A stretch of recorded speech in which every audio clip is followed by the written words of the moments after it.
जय श्री जगन्नाथ, जय पंच सखा। सत्यम मालिका का और एक नया अध्याय को सबको प्रणाम और स्वागत। आज सत्संग में विचार करेंगे वही पवित्र वैकुंठ धाम के बारे में, भगवान कल्कि अवतार के बारे में और ये कलिजुग के बारे में। यानी कलिजुग कैसे आकर वैकुंठ धाम में पहुंचा और कैसे प्रभु जी का माँ को धमकी दिया कि पवित्र वैकुंठ धाम को मैं नष्ट कर दूंगा। ये घटना हुआ था 2022 में। ये घटना कैसे हुआ था और इसका बारे में जानने के लिए पहले हम कल्कि पुराण को जाएंगे। कल्कि पुराण में जो व्यासदेव लिखे थे, ये इसको उड़िया में अनुवाद किया गया है। ये उड़िया में जो जो लिखा है इसका बारे में हम आज विचार करेंगे। और भगवान कल्कि अवतार का पिता माता ये दोनों विष्णु भक्त है। तो भगवान जब धरा पर अवतरण करने के लिए चिंता प्रकट किए, हर जगह पर संसार में कली सब का ऊपर अपना प्रभाव डाल के रखा। और इसी समय भगवान ने क्या आशीर्वाद दिए। भगवान का पिता कल्कि पुराण में लिखा है विष्णु जैसा और माँ सुमति के बारे में वर्णन है। और ये दोनों ने जगत के नाथ जगन्नाथ को प्रार्थना करते हैं कि प्रभु हमारे गोद में एक पुत्र संतान दीजिए। तो इसी समय क्या घटना हुआ था और व्यासदेव ने क्या वर्णन किए, आज हम उड़िया में विचार करेंगे।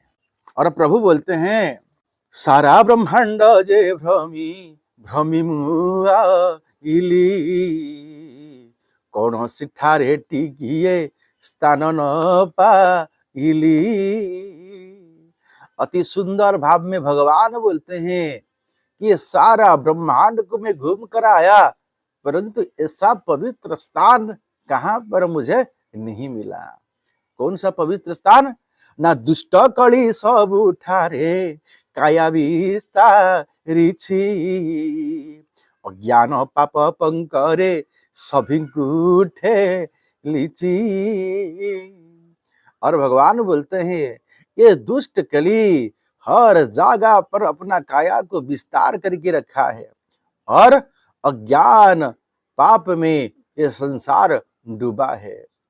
और एक मात्र देखी लीजिए तुम भेदुई जना ताहार कबड़ू मुक्त हुई क्षमा त्रेण। और इस संसार में हम देखे केवल तुम दोनों पति पत्नी इसी कली से थोड़ा सा मुक्त हो, और संसार में सबका ऊपर कली अपना दबाव रखा है, प्रभाव को विस्तार किया है। और सथी नहीं तुम हकुम करई गो हरी पुत्र रूपे स्थान दिया गृह रे तुम भरी। और इसीलिए हे विष्णु जैसा और माँ सुमति, तुम दोनों के ऊपर मैं आशीर्वाद रखा हूं और तुम्हारी गोद में, तुम्हारी परिवार में, तुम्हारे संतान के रूप में, कल्कि अवतार के रूप में जन्म होगा। और सुमति माता गर्भरे दंतु मोते स्थान जन्म हुई कली दर्प करीबी गंजन।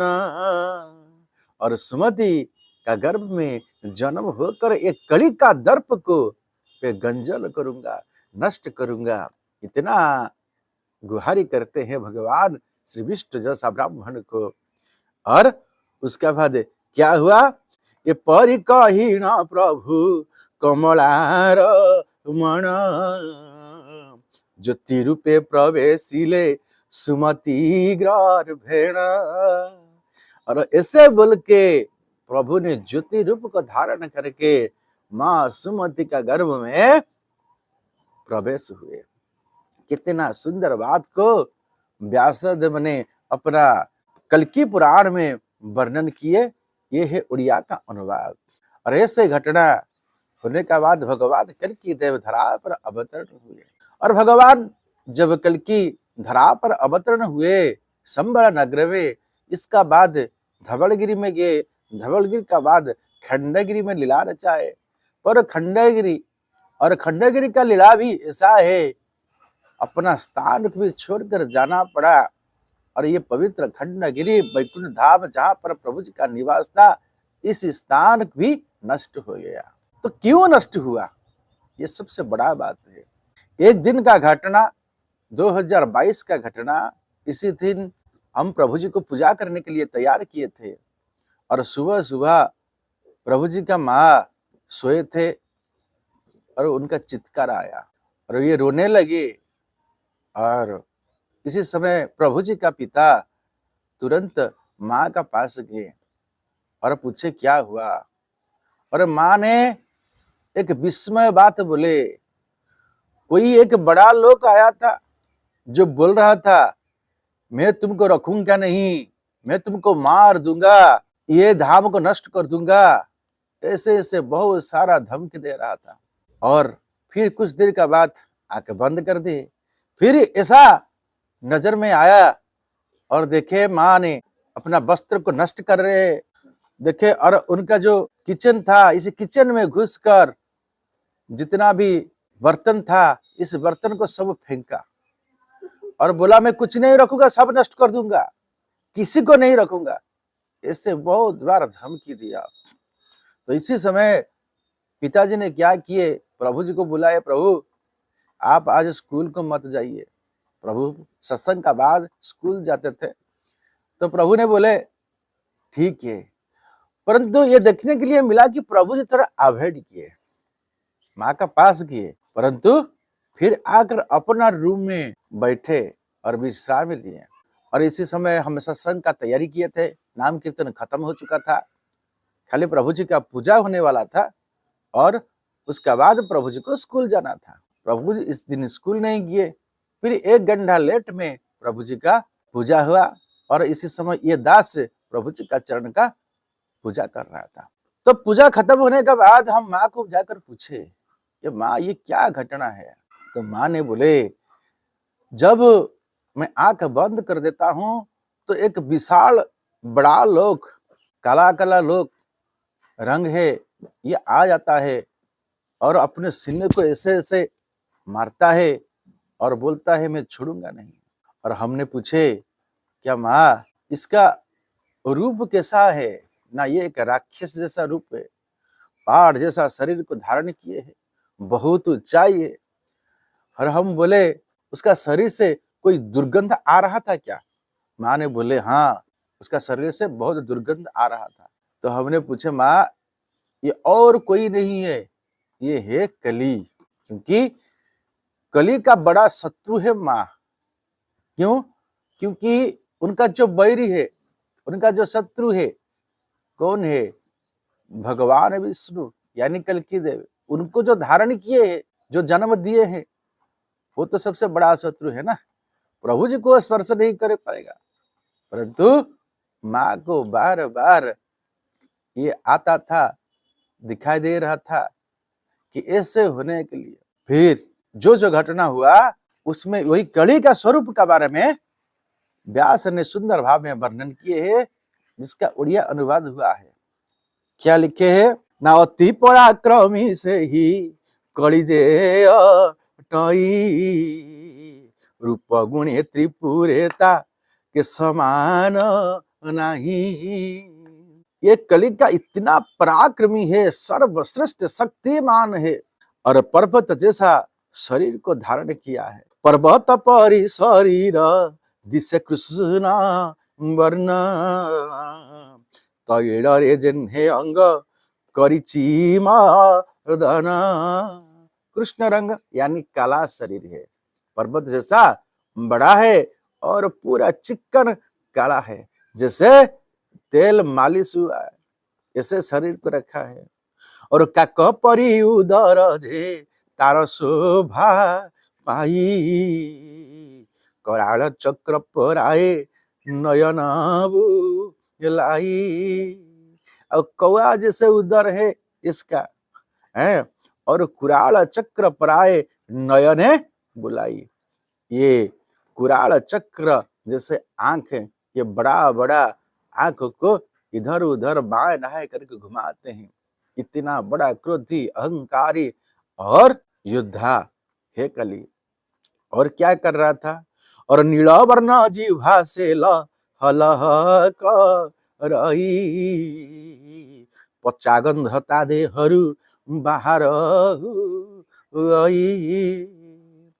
और नीला वर्ण उनका जिह्वा है और इसको आगे पर पीछे करता है, और पच्चा गंध बहुत दुर्गंध और उनका शरीर से निकलता है। और मद खाई बुद्धि ज्ञान न थाए ताहार, क्रोध पुत्र हेतु सदा रागे से अधीर। और उनका पिता का नाम है क्रोध, और क्रोध का बेटा है कली, इसलिए हर समय उनका बुद्धि नष्ट हुआ है और हर समय ये गुस्सा करता है, क्रोधित होता है। और ऐसे क्रोध में बोला था कि मैं तुम्हारा धाम को नष्ट कर दूंगा, तुमको नष्ट कर दूंगा। यदि हम कल्कि पुराण में पढ़ेंगे कि संसार में दो ठो लोग थे, जो प्रभु जी का पिता माता है, उन लोगों को कली ज्यादा नहीं लगा था, थोड़ा कली से दूर थे। और संसार में जितना लोग जन्म हुए हैं सबको कली पूरा ग्रसित हो चुका है, परंतु कली वही धमकी दिया था, एक दिन सब कुछ नष्ट कर देगा। और आज वही हुआ, जब कली अंदर घुसा तो मनुष्य का अंदर बहुत कुछ परिवर्तन हुआ। मनुष्य को सत्य, शांति, दया, क्षमा और प्रेम का रास्ता दूर हो गया, और मनुष्य का राग, क्रोध, अहंभाव, गर्व, दंभ सबका बढ़ गया, और सर्व मैं मेरा तू तेरा इसमें चले। और आप देखेंगे तो आश्रम में ऐसा एक व्यक्ति नहीं था जिसका गर्व अहंकार नहीं हो रहा था। ये कली का प्रभाव है, कली का प्रभाव से सब लोग इतस्तत हो गए थे। और कली क्यों आक्रमण किया? ये कली का धर्म है। कली का धर्म को प्रभु कैसे भी मिटा सकते? सत्य, अत्यता, द्वापर जैसे कली भी एक भक्त है, इस भक्त को अपना अधिकार भी मिलना चाहिए, और इसे मिला था। और कली का धर्म क्या है? कली जिस पर लगेगा वो घर छोड़कर चले जाएगा, आपस में झगड़ा होगा, अशांति होगा, कष्टदायक होगा, निंदा अपनिंदा होगा। और आज ऐसे हुआ है, और किसी का घर भी बर्बाद हो जाएगा, नष्ट हो जाएगा। जहां पर कली लगेगा वहीं पर भगवान नहीं रहेंगे। अगले समय पर हम विचार करेंगे ये कली को भक्त लोग कैसे टालेंगे, भक्त लोग प्रभु जी के साथ मिलकर कली को कैसे दमन करेंगे। आज तक कुछ कली दमन नहीं हुआ है, कली चला गया, परंतु भक्त लोग कली को छोड़े नहीं, क्योंकि अपना मन में गर्व, अहंकार, दंभ, राग, द्वेष सब कुछ रखे, सब कुछ रखे हैं। हमको लगता है नहीं ये हमारा पर्सनल बात, जो कली किसी से छोड़कर चले गया है, नहीं। कली को अपना परिवार का सदस्य जैसे ऐसे मानकर हर वक्त अपना परिवार में अपना साथ रखे हैं, छोड़े नहीं है। तो अगले समय पर कैसे छोड़ेंगे, सत्संग में विचार करेंगे। आज के लिए सत्संग को वहीं पर विराम देते हैं। जय श्री जगन्नाथ, जय पंचसखा, जय श्री माधव, जय श्री माधव, जय श्री माधव।